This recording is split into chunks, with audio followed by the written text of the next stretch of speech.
Pernah nggak kamu bangun pagi terus tiba-tiba ngerasa lelah banget?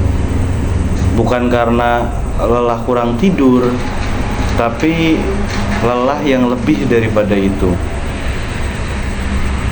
Lelah mikirin masa depan, lelah pura-pura baik-baik aja di depan semua orang, lelah tersenyum.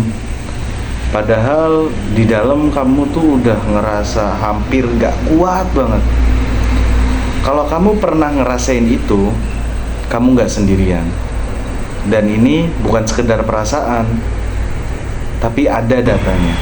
Menurut American Psychological Association, generasi Z adalah kelompok usia dengan tingkat stres tertinggi dibanding generasi manapun yang pernah diteliti.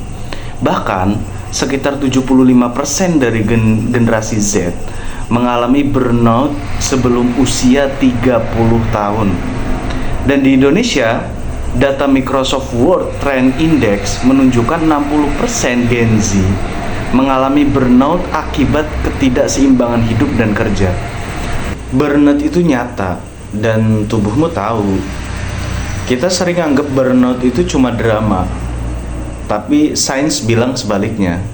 Dalam survei, terdapat 1.190 responden generasi Z Indonesia.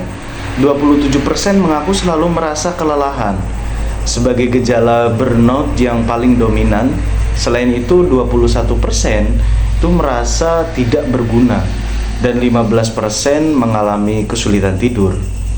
Riset Kementerian Kesehatan itu sendiri pada tahun 2023 juga melaporkan peningkatan signifikan keluhan stres, kecemasan, dan burnout pada pelajar, mahasiswa, serta pekerja usia awal di Indonesia.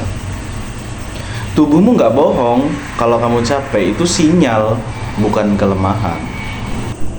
Contohnya waktu kecil kita semua nggak sabar pingin cepet dewasa. Tapi nggak ada yang kasih tahu kita bahwa menjadi dewasa berarti kamu harus terus memilih setiap hari tanpa ada yang pegang tanganmu. Para psikolog menyebut fase ini sebagai quarter life crisis. Menurut Arner tahun 2000, fase ini terjadi pada usia 18 hingga 30 tahun dan ditandai dengan kecemasan mendalam mengenai tanggung jawab masa depan sebagai orang dewasa. Yang perlu kamu dengar hari ini, ya ini bisa diterima atau tidak ya. Capek bukan berarti kamu gagal, capek berarti kamu udah berjuang di dunia yang memang gak pernah dirancang untuk mudah dijalani. Para peneliti menegaskan bahwa jika quarter life crisis tidak ditangani dengan baik, tekanan emosional ini bisa berlanjut dalam jangka waktu yang sangat lama.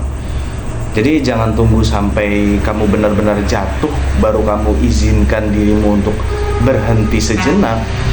Istirahat itu bukan menyerah, melambat itu bukan kalah.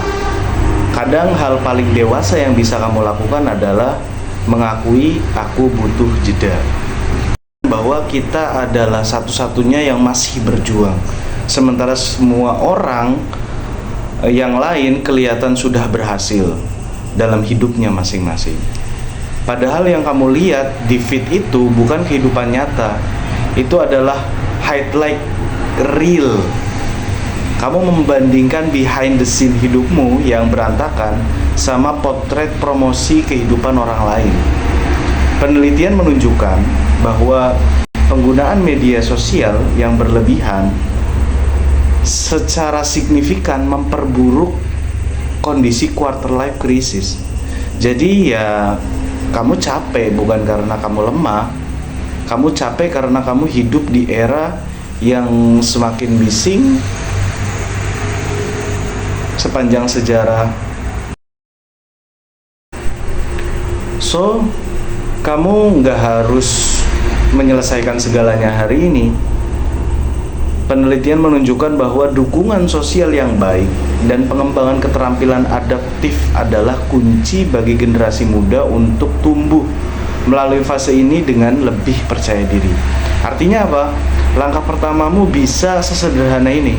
Hubungi seseorang yang kamu percaya, ceritakan apa yang kamu rasakan, jangan pendam sendirian. Karena hidup yang berat bukan diselesaikan dengan satu keputusan besar, tapi dengan kebiasaan kecil yang kamu jaga setiap hari. Satu percakapan jujur, satu malam tidur yang cukup, satu hari di mana kamu memilih dirimu sendiri, dan pelan-pelan tanpa kamu sadari, kamu jauh lebih kuat dari yang kamu kira. Jadi menjadi dewasa memang gak mudah. Tidak ada buku panduan, tidak ada yang benar-benar siap. Tapi kamu sudah sampai sejauh ini, dan ini bukan hal yang kecil. Kalau ada yang nanya, kamu baik-baik aja, kamu boleh jujur. Kalau kamu bisa bilang, aku lagi capek. Karena jujur tentang perasaanmu itu justru tanda bahwa kamu benar-benar sudah dewasa. Sampai jumpa di video berikutnya. Jaga dirimu baik-baik. Bye-bye.